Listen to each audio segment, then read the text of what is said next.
Oh, hi, it's Paul Weinberg. I'm the editor of Reclaiming Hamilton. Books come out from Wolsak Wynn. Pardon me, the complete title is Reclaiming Hamilton, Essays for the New Ambitious City. The topic tonight is the legacy of steelmaking in Hamilton and what the future holds. I will start off with a land proclamation, an acknowledgement, I should say. The city of Hamilton is situated upon the traditional territories of the Erie, Neutral, Huron-Wendat, Haudenosaunee, and Mississaugas. This land is covered by the Dishwas One Spoon Wampum Belt Covenant, which was an agreement between the Haudenosaunee and the Anishinaabe to share and care for the resources around the Great Lakes. We further acknowledge that this land is covered by the Between the Lakes Purchase, 1792, between the Crown and the Mississaugas of the Credit First Nation. Today, Hamilton is home to many Indigenous people from across Turtle Island, and we recognize that we must do more to learn about the rich history of this land so we can better understand our roles as residents, neighbors, partners, and caretakers. And I want to acknowledge the hosts, Noel Allen of Wolsak Wynn and Jason Allen, managing the Zoom call tonight. Just briefly, we have a chapter in our book about steel sector in Hamilton. The past with the Brightside neighborhood. And it occurred to us it would be a good idea to look at sort of the history of the city, the past, the present, the future, where it's going. I'm also a member of a citizens committee. We monitor emissions from the two steel plants and meet with the city and hear what's being done to alleviate emissions, or there's some serious issues regarding causing substances like benzene, pyrene, and benzene, this greenhouse gases. So the steel industry is still here. We don't think of the city very often, steel town anymore, but it's a present factor, and we wanted to discuss it tonight.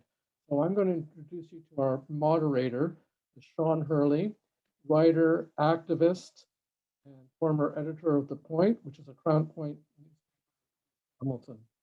So take it away, Sean. Hello, welcome everyone. So we have three panelists tonight, and we're going to be talking about steel in Hamilton. The way that this will go is, first I'll introduce our panelists, and when I introduce the panelists, I would ask them to speak and say something, say hello or hello Hamilton, and wave. And then when we've done that, that won't take very long. We'll move into the questions. And the way the questions will work is we'll ask a panelist a question. They'll have an opportunity to respond to it. And then we'll open the floor to all panelists to join in and offer some of their insight into the questions if they have it to offer. Assuming we have time at the end, we'll open up to questions from the participants, the audience who are here tonight. And thank you very much for coming. It's a very horrible night out, so glad to see you're here. Can be logged in twice. So we'll start right away. We won't take too much time, and we'll start with the introductions. So we'll start with Ken Cruikshank. Ken, if you can say hello in wave so people can see who you are. I'm here. Excellent. Ken Cruikshank is the co-author of Looking on the Bright Side, 1910 to present, the chapter in Reclaiming Hamilton. He is a professor in the Department of History at McMaster University. He has served as chair of the History Department for 6 years, and he was Dean of the Faculty of Humanities for over 6. I'm going to put a link into the chat box over here so that anybody that wants to have a look at his website can do so. Okay. And our next panelist is Lynda Lukasik. Lynda, can you say hello and give a wave? Hi, everyone. Great to be here. Lynda is the co-founder and executive director of Environment Hamilton. She is also the byproduct of 2 generations of steelworkers in Hamilton. She can give both a historical perspective on environmental damage caused by the industry and insight into the current struggle to get the steel industry in Hamilton to reduce cancer-causing emissions. And I'll put a link in there for Environment Hamilton. And our third panelist tonight is Dr. Peter Warrion. Peter, would you mind saying hello and waving? Hello, glad to be with you. Peter is a distinguished research fellow at the Munk Center for International Studies at the University of Toronto. He is Canada's leading academic expert on the steel industry. His current market research is on knowledge, network, supply chain, and engineering labor markets. And I'll put a link again into the chat box. So we'll start with the questions because that's what everybody wants to hear. They want to hear from the panelists. And we're going to start with Ken. Ken, in your chapter in Reclaiming Hamilton, Essays from the New Ambitious City, you wrote with Nancy Boucher about Brightside, a working class and immigrant neighborhood nestled up close to the steel industry that would eventually devour it. I'm relatively new in Hamilton and I had no idea about Brightside, and I found your essay to be particularly fascinating. I was motivated to do further personal research and discovered that the Brightside community is almost legendary here in Hamilton. In a piece looking back at Brightside, Paul Wilson with the Hamilton Spectator concluded Brightside is a place without a future. But however, the Jelly Brothers, a local art company that does maps of neighborhoods, has a Brightside map. As well, there's a huge social media interest in the Brightside community. You and Nancy also published a book about the history of the Hamilton Harbor, the people in the bay, examining the competing interests for Hamilton's harbor. Please describe Brightside for anyone who hasn't yet read your essay and like me who hasn't heard of it, and then answer, do you think there's a romanticism about Brightside? And if there is, why? And do you think Paul Wilson is right, or do you think Brightside could arise in the shadow of the steel industry that once ate it up?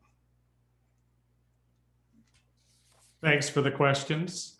In order to avoid having people stare at me, I'm going to try and share a screen. If we'll see if that works. Nope, not yet. Oh, I'm the host now. It looks like I can. Just because I think to answer the question, I really need a picture. I've got a whole lot of pictures, but I won't spend a long time on them. So here's Hamilton, 1909. 1909, the city's grown. Hamilton Iron Steel has established itself. You really inside that the circle there is Hamilton Steel, Iron and Steel, and International Harvester.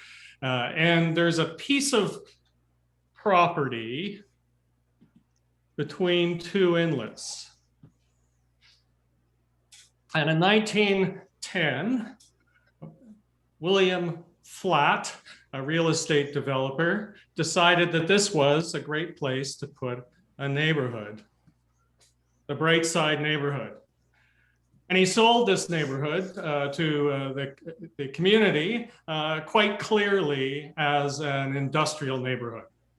A neighborhood for the steel company. For working at the steel, it was close to the radial electric line, so you could get close to other industries. It's very close, as we'll see, to other industrial centers. And one of the selling points in this ad was you would be home in minutes after the whistle blew. There was no doubt about who they were trying to sell this neighborhood to, the mechanic and the working man. This was unusual. Flatt usually went after kind of middle class suburban neighborhoods or neighborhoods, new neighborhoods. This was an entirely new one, and one gets some idea not only of the target, but the ambition of the city by the street names that were chosen. Birmingham, Sheffield, Manchester, Lancaster Street, so Bradford, Plymouth. So there was a sense of thinking about industrial England, perhaps thinking that this would be populated by Anglo immigrants. It wasn't. Largely, it was populated by Ukrainian, Eastern European, and some Italian, but a lot of Ukrainian, Eastern European immigrants initially settle in this area right on the edge of the steel mill. There it is on a map. That's the community that grows up. For those of you who are trying to figure out where you are, it's hard to help you, other than to tell you that Trolley Street becomes Gage, And Gilkison, which is maybe not even on this one, listed as Gilkison, becomes Burlington. And the Birmingham still exists below Burlington, but certainly not above it. I do have a picture later of what you can see now. So there's you probably can't see too much of it, but there's the community up tucked behind the inlets.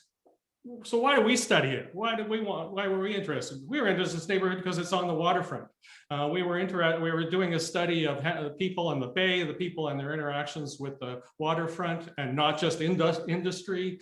And initially, this is on the water. It is tucked in between two inlets. And we were interested in knowing who lived on the harbor and who lived on the waterfront, because we wanted to know who was affected by industrial change, by pollution in the harbor, by changes in who got to use the harbor. And so we were interested in knowing who lived, who's impacted the most. And that's part of the theme of our book, which is to think through the, not that environmental degradation affects everyone equally, but that in fact it affects different people in different ways and different communities in different ways. 1934, you can see what's happening. So much for being on the waterfront. Gradually, the community is being landlocked as all of those lovely inlets are being filled in for a variety of reasons I won't get into. And 1954, but the community is still there. And look how big Stelco has got. It's a much different place than it was. And by the 1950s, you also have Dofasco starting to build out further to the east. 1959, there's the community. Oops, there's a bite out of the community. Half the community's gone. There it is. You get some idea of where it's located. I mean, it is located near industry. One could say maybe this was a crazy place to put a community, but this is where a community grew up on the edge of the steel plant.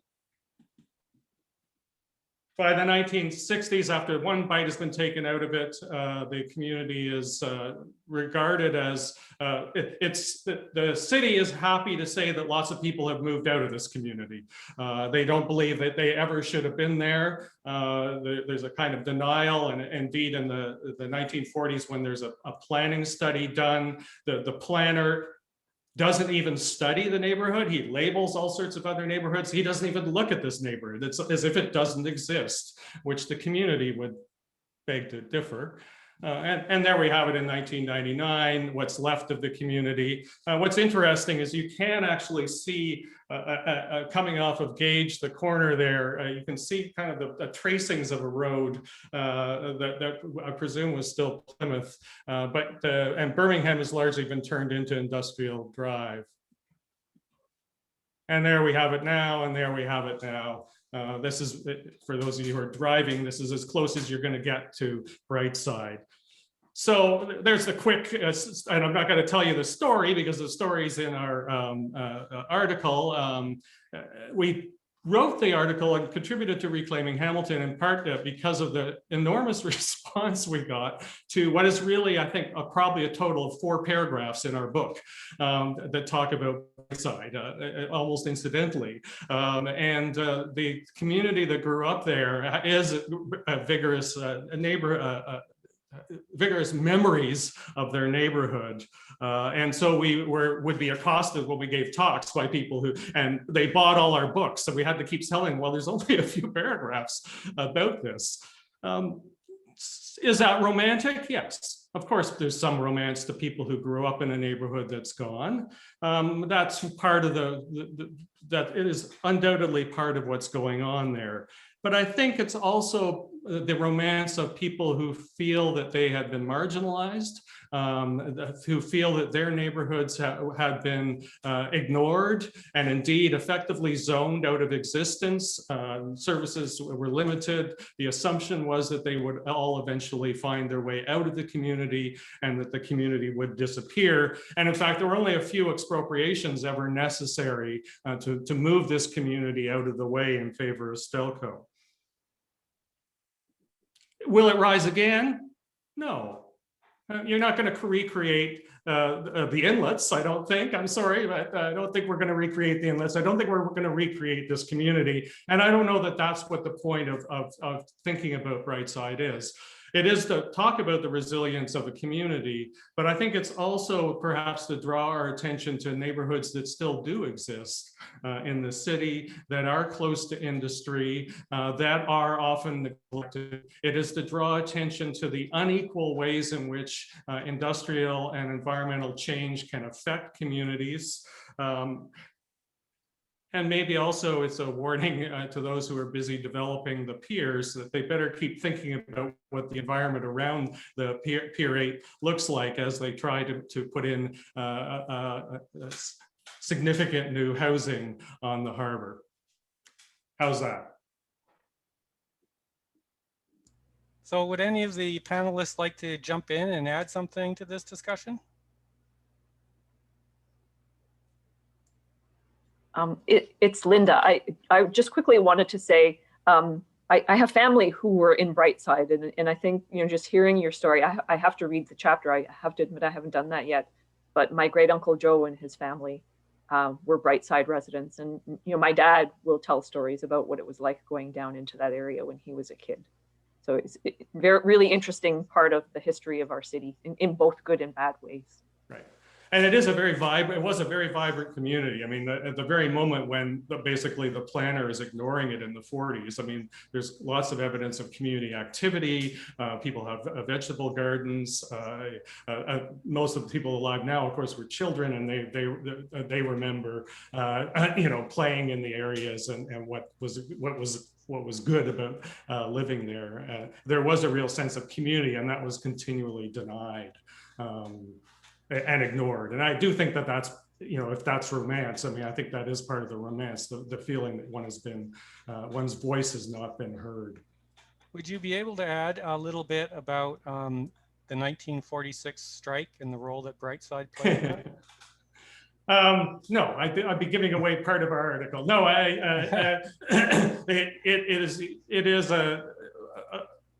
the community. It does serve as a stopping off point for people moving in and off through the picket lines, and also supporting the picket lines during the 46th strike. It is part of the probably larger community support for that strike, but I won't go into too much detail of what, because that's part of the article, and I'm told that I'm here to be selling this book, so there it is.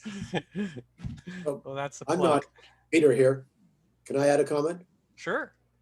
On the less romantic side of this, I mean, partly beginning from the 1946 strike. I mean, I used to be research director of the Steelworkers Union, but in the 40 years after that strike, the union negotiated pensions and other benefits on a really escalating scale, and to some degree, it was a victim of its own success, i.e. the success of the Steelworkers Union negotiating quite above average wages, as well as benefits and insurance, became, I think unintentionally, a mobility facilitator for working class steelworkers to even move back basically into the middle class. And sometimes that meant moving up the island. I'm not a conspirator theory, but again, the success of the union flowing from the 46 strike and the next 40 years of very aggressive bargaining provide both an income and a lifestyle transition that facilitated a move to more suburban locations. And as an unintended after effect, the disintegration of some of these tight steel location-based working class communities that are now diffused out into the suburbs. One of the few kind of representations to the planning exercise that went on after the war by labor unions was actually almost entirely focused on improving the road access up the mountain. which is to reinforce your point, right? Is that just the degree to which people saw moving out of this area as the solution, rather than trying to address other concerns. And then they had wage levels, income levels, family levels that enabled their kids to go to college and university and then pursue different, different career paths, even though the original DNA flows through, I think. All right, would anyone else like to add to that? Okay, so we'll move on with the next question. And the next question is for Lynda. Steel is both a blessing and a curse. It brought people and prosperity to Hamilton. Hamilton steel and steel workers contributed to Canada's war efforts and played a large role in Ontario's emergence as a middle-class manufacturing center, which we were just talking about. That didn't occur without the work of unions and workers who led many fights for workers' rights and economic fairness. And we just talked about the 1946 strike very briefly there. The other side of steel's legacy is the environment. Much of that's been witnessed in cancers and illnesses over generations. And those who live closest to the industry, like the folks who lived in Brightside, are also the most exposed and who bear the brunt of environmental disease. Not unlike anywhere else, in Hamilton, economic benefits, environmental costs are shared unequally. Much of your work is focused on calling attention to the environmental burden of making steel. Is there an environmental justice component in Hamilton to holding the steel industry accountable for what they release into the environment? Yes, absolutely. And I just want to start today by, I feel like I need to tell you all a little bit more about me and my roots, just to help you understand where I sit now and what I do. So I want to start with talking about the blessings of the steel industry. And you might be surprised to hear me say that, but I think it's important. So I was born and raised in Hamilton. I've lived most of my life here. I'm a second generation Canadian of Polish descent. And my people came to Hamilton because of the steel industry and the opportunity that provided for a better life. So I have grandfathers on both sides who came from small rural farming communities in Poland where families struggled. And this was, they were part of a great migration that opened the door to new opportunities. So my grandfather on my mother's side worked for Stelco. My grandfather on my father's side worked for Dofasco. My father worked at Dofasco. He started there as an 18-year-old and retired at 53. I worked at the mill. It helped me to pay to go through university. So when I was a kid, that was food on the table for us. And I can tell you that I did grow up on the East Mountain, blue collar job from my father, but middle class lifestyle for all of us. And it was an opportunity for me and my siblings to do exactly what you just heard described, to pursue something beyond the mills. Something that my grandfathers and my father didn't do, and I just kept going. So I spent a lot of time in school, but I know that was in a strange way a part of what enabled me to do that. And my dad was always quick to recognize, working in the non-unionized mill, that all of the good things that came to workers there were the result of the battles that were happening in the unionized mill next door. So he tells stories about collecting money and food donations to support those workers when they were out on strike, because Dofasco was smart. As soon as there was a better deal negotiated for Stelco, they would automatically give their workers the same. And I have to admit, I feel like steel's in my blood. I've always been fascinated by the industrial core. I can remember as a kid, my dad worked in the #1 hot mill on Ottawa Street North, and that facility doesn't even exist anymore. So when he left in the early 90s, it was a big golden handshake package because the technology was changing and the number of workers was being drastically reduced. So I can remember as a kid, my dad would, drive past, and if the big doors to the hot mill were open, we'd stop, and you could see the big ingots of steel, of iron being soaked in the pits before they were rolled into steel. And I was always fascinated by it. But I also know about the curses of the steel industry. Certainly now, but knowing in the past, we have, I know my father, for instance, my father and his family had to leave the Homeside neighborhood when he was a teenager because my grandfather struggled with health issues. And the doctor said to him, you have to keep working there, but you can't be living in a neighborhood so close to the mill all the time. So they moved further away. out into the outer areas. My grandfather on my mother's side, I never met. So my mom lost him when she was in her early 20s. So I always wonder whether that was occupational exposure that meant that, I never got to meet my Jaja. So I wonder about many other families too. You think about decades and decades of incredibly high exposure to contaminants, especially for people living in neighborhoods close to those mills. And the interesting thing is, when you think about Hamilton, that's something that we don't talk about. And it's almost as though now that legacy of exposure is, well, you've got to look forward. We've got to push for improvements moving forward. We can't dwell on what might have happened in the past. So it doesn't really feel like we've ever sort of come to any place where we've sought, I don't even know what the word is, but where we've had that conversation and we've tried to come to terms with what kinds of impacts communities may have faced. But I do know now the reality is that we do still have neighborhoods that are exposed. So whether it's people who've been in a neighborhood close to the industrial mills for generations, or it's people who've moved there more recently, we know that those folks are facing a triple whammy. That's the way we describe it. They're dealing with the impacts that most of us would in other neighborhoods, whether it's vehicle emissions or transboundary pollution coming up the Ohio Valley. They're in the direct zone of impact from these facilities. And we know today, we have the data, we have the monitoring results that confirm that there are higher than okay levels of contaminants like benzene and benzoapyrene, potent human carcinogens. And we know that there are people who are in neighborhoods who are exposed to higher risk. And we know more work needs to be done. So I can tell you that, in my work through Environment Hamilton, we've worked now for, it's been almost 2 decades that we've done a lot of work to really help community members to be able to empower themselves, to know what they're looking at, to know when it's a problem, to know how to report problems when they see them, with visible emissions and other challenges from the mills. We try to talk to people about environmental rights and the fact that they're universal. So no matter where you live in the city, you are supposed to enjoy equal protection under our environmental laws. We know the reality on the ground is very different from that. But I can tell you that our work over the years has resulted in more voices. I think there are more people tuned into what's happening in the industrial core. I think it's fair to say we have a very long way to go. This is definitely an environmental justice issue. And I just wanted to very quickly share a definition of environmental justice. And I think it's interesting because this is from the US Environmental Protection Agency. So this is from a government agency. And if you reflect on this definition, when you're thinking about a city like Hamilton and some of the challenges that we still face with inequities around exposure, you'll realize, as I do, we've still got lots of work to do. So they define environmental justice as fair treatment and meaningful involvement of all people, regardless of race, color, national origin, or income.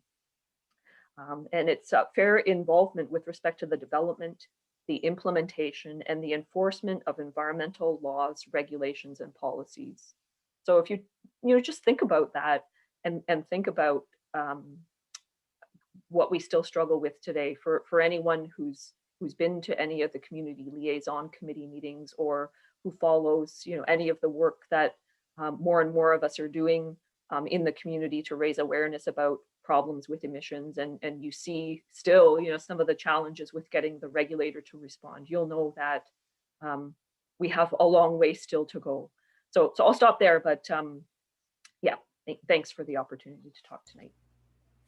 Would you like to give people a little bit of some details about Stackwatch? Sure, yeah, just very quickly. So Stackwatch was probably basically the first thing that we really started to engage people in watching what was happening in the industrial core. And that was way back in 2003. And we began literally with panoramic photographs of the industrial skyline from different angles. And we worked with the Provincial Ministry of the Environment and the steel mills themselves to accurately label the active stacks. And then we would share with people the information about who they needed to call if they saw any sort of discolored emissions from those stacks. And we did that because we learned very quickly that the Ministry of Environment wasn't getting complaints from Hamiltonians about those emissions. And the reason why they weren't getting complaints is because people didn't know who to call and they didn't know what to say. In fact, I fully admit the first time I ever picked up the phone and called the ministry, I realized very quickly that I couldn't answer the questions that they were asking me The person on the other end of the phone said to me, I'm sorry, I can't do anything with the complaint that you've raised. So this was all part of a process to give people the basic tools that they need to be able to observe, document, and report. And fast forward to now, and we've got a snazzy fridge magnet that gets handed out that we created in partnership with Crown Point community and Kat Besner, who's a resident there, who helped to design that magnet. And we hand those out to people. And now we've got phone numbers and email addresses, both for the ministry and the 2 mills. And we encourage people just to snap a photograph. Take a photo with your cell phone and send it in. So you can see now technology has made it a lot more straightforward a process. But as well, I think just helping people to understand that they do have a role to play in documenting and reporting has been a really central part of what we've done over, 17 plus years now. Would you like to add anything, Ken? Yeah, other than the great work that Lynda does and the group do, I mean, I think that as I say, one of the purposes of the book and a few articles we've written actually has been to kind of highlight the sort of notions of environmental inequality and environmental justice and the importance of it. I think we do have a one paragraph in our Brightside article on Dr. Vic Cecilioni, and because he was starting to try to document some of the concerns from his East Hamilton medical practice, trying to sort of earlier than some others were trying to document the impact. It's very difficult to get at from the historical documentation that we have. So there are sort of moments where we can find out things. Peter, would you like to add anything, or?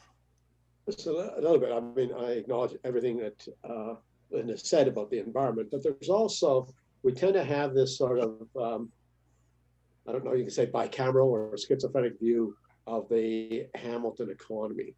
That all this steel, manufacturing, industrial stuff in the West End and the new stuff at the university, the health sciences stuff. Well, I've done research and published on the fact that the steel industry was absolutely central to building the health sciences complex in the West End of the city. From the leadership of the executives to actually the benefit plans, the union, the very generous benefit plans the union had negotiated for employee health insurance, feeding the startups and a number of the new device and other things. So there's a less, if you like, schizophrenic relationship between the steel industry and health, particularly in the economic geography of Hamilton, than most people assume. That's not to deny the environmental issues, but these are part of an economy that is linked to one another. It's not just East End versus West End, or the steel mill versus the university or something. Okay. So, Peter, we'll continue. So we talked about the legacy of steel in Hamilton. So we'll talk to you about the future of steel in Hamilton. Steel is a heavy emitter of GHGs, and Hamilton is a climate laggard. Steel is a major source of Hamilton's emissions. We looked up the pure per capita GHG emissions for the GTA just a little bit earlier today, and Hamilton is almost 3 times higher per capita than Toronto and Peel region. The Liberal government's imposing a carbon price on emissions, and Hamilton's steel industry is calling for relatively modest targets of 10% to be reduced even further to at least 5 or even less than 5%. So my question to you is, does the reluctance of the steel industry to address a pressing environmental issue signal a reluctance of the steel industry to invest in technology to continue producing steel in Hamilton? Well, you might call it reluctance. There's just, making this transition is actually complex. And what I mean by it, first of all, so I'm an economist and I know it's known as the dismal science, but let me say the other side. I always think steel has a bright side, just to use a phrase, all right? I mean, and I'll deal with the negative side, but the exact steels that you need in the future in the economy are the exact kinds of steels being made by Dofasco and Stelco. The reason for that is all these ultra high strength steels for lightweight electric cars, energy efficient buildings, you have to begin with iron ore. You can't make them out of just recycled steel. So the same distance the other side of Toronto, you get Gerdau Steel in Whitby that just does all recycled steel. But those high strength steels you need for the cars are exactly in this process. So steel has a good future. The bind is this, that in the current technologies, you use a ton of metallurgical coal for every ton of steel in Canada. In China, it's 2 tons of coal. So you have to deal with, by far the biggest question is the greenhouse gas, the CO2 emissions. The physical discharges from steel mills have been reduced by about 90% in the last 30 years. But the biggie is still carbon. And the challenge is that to make this kind of steel, so far you need carbon, and for that you use metallurgical coal. So how do you start dealing with it? And it's not just like some other industries where you get certain externalities. You put more scrubbers on your smokestack. This goes to the core technology itself. So, but Canada has an advantage in this. So the near-term candidate, by near-term, I mean the next 5 to 10 years, in that period of time, you will start to substitute and dramatically substitute biocarbon, biomass, for metallurgical coal. And Canada, just like Sweden, and those are the 2 big experiments going on right now, has a large steel industry, but a large forest industry, right? You need about 6 million tons of that biomass, and just in Quebec, Ontario, Quebec, we have much more than that. So the near-term change that will address this problem directly is to eliminate, keep the iron ore, because for metallurgical reasons you need it, and substitute biocarbon. And ironically, a lot of that forest industry in Ontario, Quebec is pulp and paper that feeds the New York Times, the Washington Post, the Chicago Tribune. And the impact of the new digitization in the media means there's a large surplus of that biomass availability. So the research project going on, research, not the one project, which is actually being led by ArcelorMittal, is to look to remove the metallurgical coal and then put it biomass. Further down the line, which is a 10 or 15-year project, is you use hydrogen. But meanwhile, you'll take out the met coal, put it in biocarbon, and you can also feed other byproducts. So in fact, you'll find steel mills twinned to chemical plants. So 10 years from now, when people drive over the Burlington High Skyway Bridge, I appreciate Ken's visual on the historical map. When you drive over the bridge, you will not be looking at those big black flame and smoke belching things from the coke ovens, the blast furnace, the steel making, basic oxygen furnace. You'll actually be looking at something that much more resembles a chemical plant. And that will solve the overwhelming, not that every problem will go away, but that will solve the overwhelming,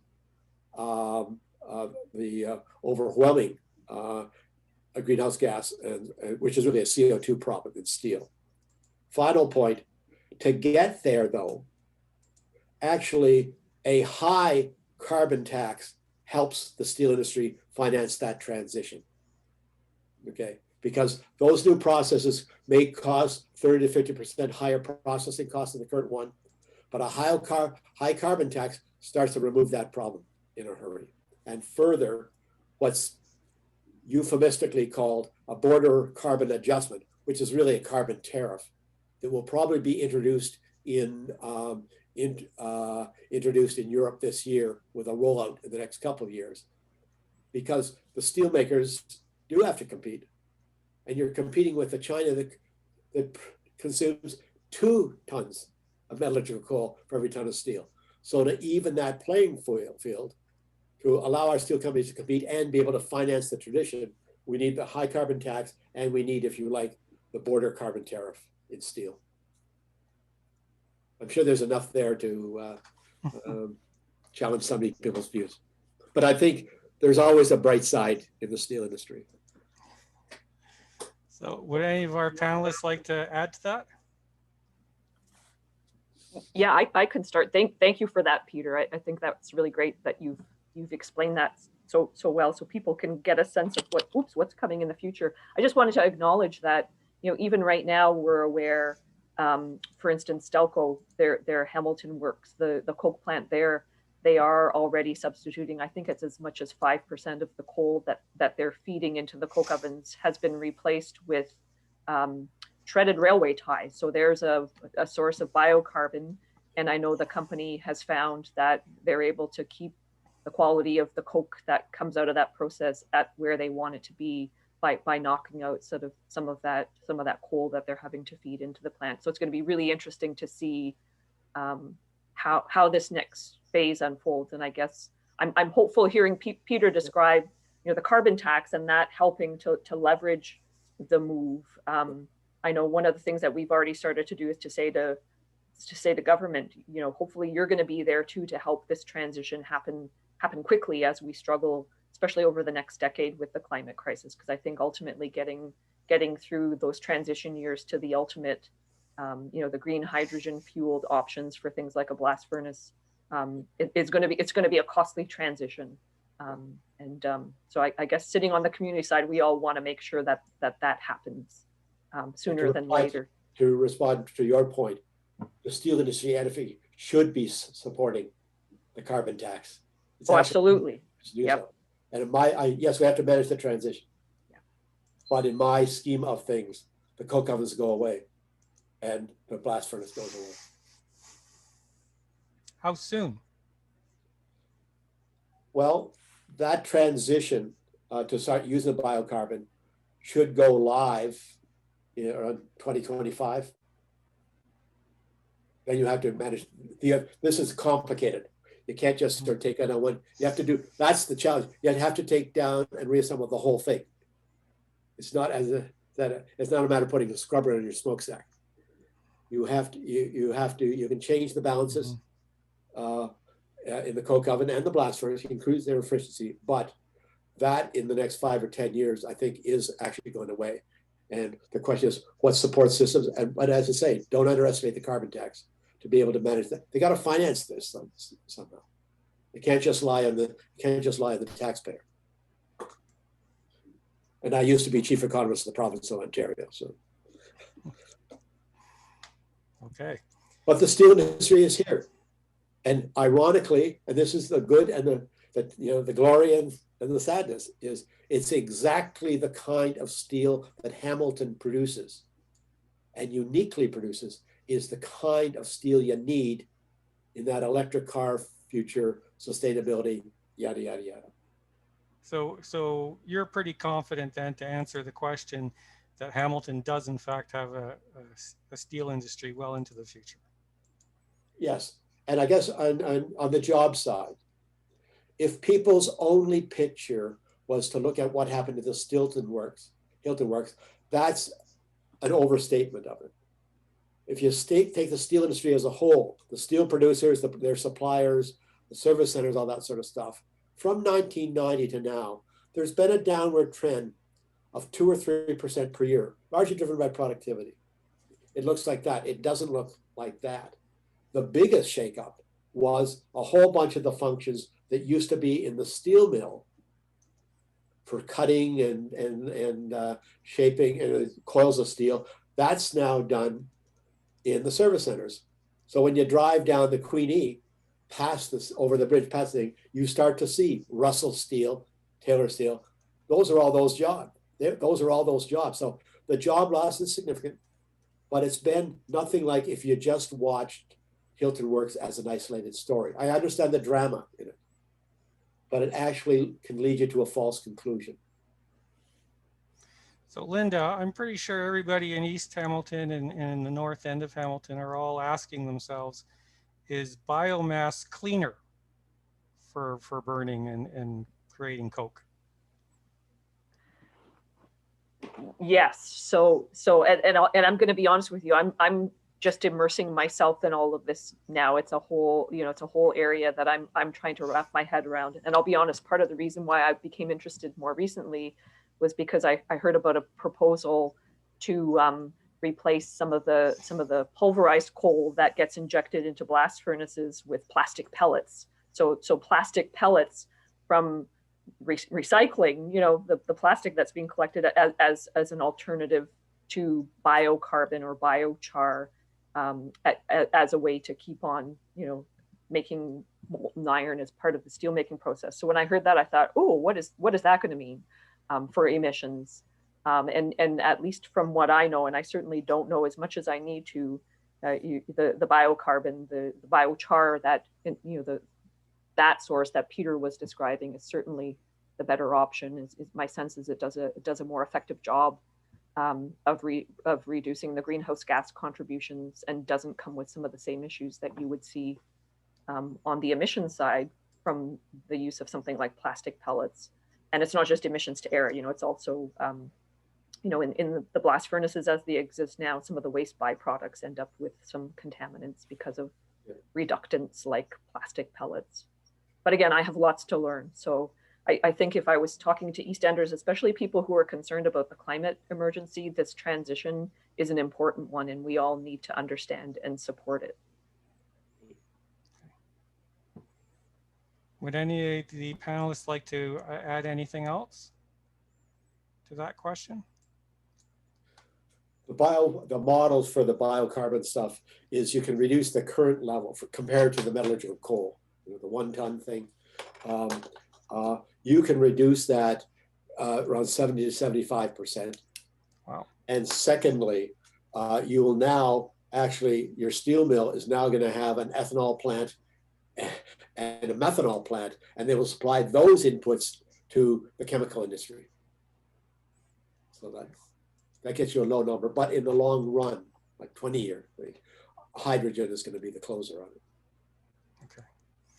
So we have time to take questions from the audience. If anybody would like to ask a question, type it into the chat box. There's a Q&A box. There's a question there already, but the questioner's indicated his question's been answered in the discussion. So if you have any questions, please feel free to type in the chat box. It's easier to see it actually.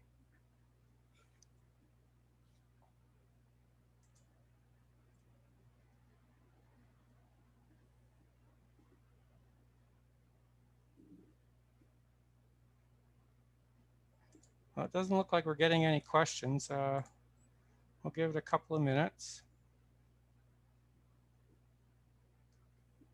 Oh. The question is from Paul Weinberg. Can you comment on the old equipment being used at Dofasco? I'm not sure what comment he's looking for. So maybe, Paul, you can clarify, and we'll go to Rich Wyman, who asks, does Peter see a future for Stelco to restart its blast furnaces? You want me to answer that? Sure, that's to you. Do you see a future? Well, I think it is a possibility. It is a possibility. Stelco used to be a major player in the automotive. And when US Steel went away, they took all the auto contracts. So Stelco is trying to fight its way back in the automotive market. If they have significant success for that, it's possible to get enough demand. I don't have the inside of the company's book, but from the outside, it's enough to get a demand, so being driven by, I think, largely automotive, that they might restart a blast furnace. If they do that, though, it's probably a 10-year proposition before the blast furnace itself is going to go away. But that could be significant. So it's possible, but I think more they think they got to fight their way back successfully into the automotive market to get the volume that would qualify. And Sean Selway is asking, and I guess this can go to all of the panelists, would it not be simpler to reduce steel consumption? I'd love to jump in on that one. Yeah, I mean, that's a very interesting point, Sean, because I think we find ourselves, especially right now in this focus on, replace fossil fuel powered vehicles with EVs. And the reality is there are different directions we can go in moving forward. And I think about a city like Hamilton and the need for us to build more complete communities with higher order transit, better public transit service. And could we envision a future where we recognize and we make serious choices around shifting into a different new normal moving forward, and that would be an interesting conversation to explore in more detail, for sure. I'll give you my comment. I think steel consumption will continue to go up and should go up. Now, remember what I said before. You're in Canada, you're into like 65 and 70% of all the steel is recycled. It's the most recycled material. Aluminum is 6%. Excuse me, plastic is 6%. Aluminum is 12%. So steel is by far the most recycled. So the consumption may be driven by recycled steel. The amount of steel we consume, it goes up about 1%. Okay, and the more you want new infrastructure, more energy efficiency, you use a lot of steel with that. Now, as I said, the vast majority is coming back from recycled steel. So what's the problem? Okay. Larry Pattison asks to all panelists, he just moved on me. Will we see an increase in workers in the steel industry? And what is the future of Burlington Street and the overpass as a result of less jobs and perhaps more people working from home in the future? Will we receive reduced lanes, increased greenery? So let's just deal with the first part of the question. Is, Peter, you mentioned in your comments about employment in the steel industry. So Larry's asking, will we see an increase in workers in the steel industry? Two answers to that. One is we are going to have a serious shortage of skilled workers in the steel industry, most of it being driven by retirements and replacement. That's one. There will be increases in steel, overall the steel industry. It may not be in the plants. It may be over at Taylor Steel or Russell Steel or architectural firms and all of those, which if you model it, actually has a lot of jobs in it. But they are, already you need at least a community college degree to get into a job in the steel mill. Those educational demands, you'll have more technologists and that sort of stuff. So steel is going to be, it's not going to be a shortage of jobs that I'm concerned about. It's whether or not we've got a shortage of people with the right skills to occupy those jobs, okay, in steel. So Paul's clarified his question, and his question is there an advantage to maintaining the current equipment at Dofasco, or will upgrades be required for a new fuel? Also, will government have to pay for the transition in the steel plants towards new technologies? Anyone like to try that one? Well, Dofasco has all kinds of equipment. So what are we talking about? I've made a fairly broad message that particularly the so-called hot end, the coke ovens, the blast furnaces, the steel making, the basic oxygen furnaces, those will and should have continual upgrades to improve their energy efficiency, et cetera, et cetera. That will go on and it should go on. But we are going to be in a stage whereby, and using biocarbon can utilize the blast furnace for now. 10 or 15 years out, though, you have a wholesale change. And will governments pay for some of that stuff? Probably in the R&D area, the training area, but it may be the carbon tax and how a carbon tax works through will be a major factor in the financing. There will still be a need for private financing, okay? But it's going to be a mix. Okay. Yeah, I just I was just going to comment too on the Dofasco and the existing coke plants, because I I know, those of us who are actively engaged in the community liaison committee process will know the company did close down one of their coke plants in 2015.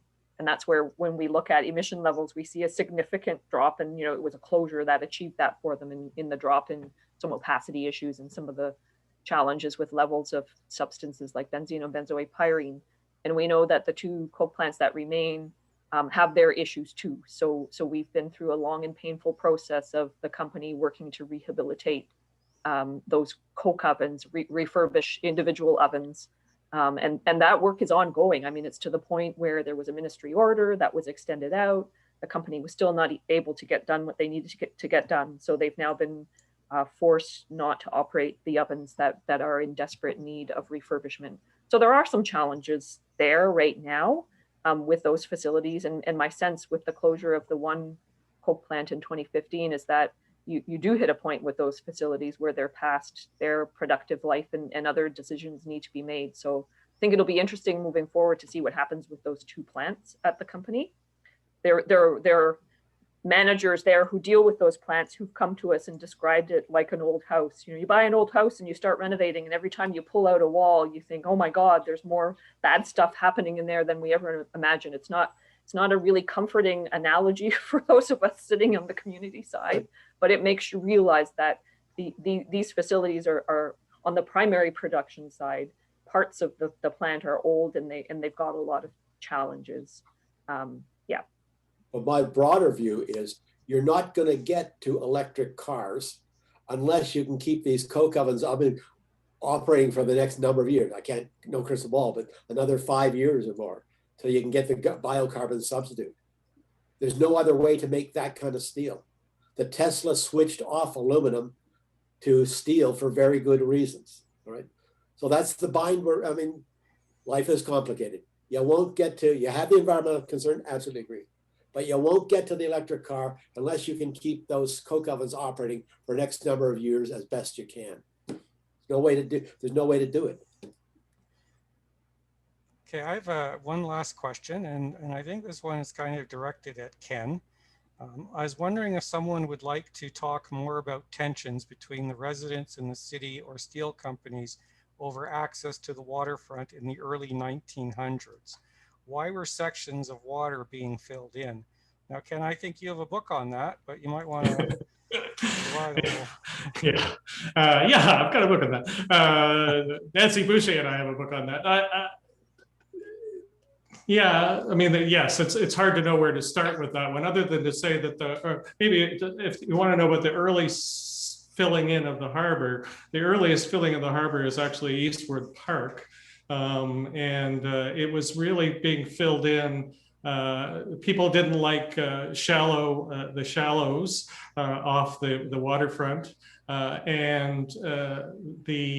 there was a sewage treatment plant there, a very primitive sewage treatment plant there, and the sewage sludge was making its way into the inlets, and people complained, and there were in fact nuisance lawsuits launched, people complaining about, and the solution was, how are you going to solve this problem? The problem was solved by filling in the inlets there. Now, the other reason for filling in of inlets was the degree to which Hamilton is closed in, and the expansion closed in for quite some time physically by the escarpment, and the desire for land for industrial development and for the industrial growth of Hamilton, and therefore it was easy. It was a kind of easy solution, and we're not alone in doing this.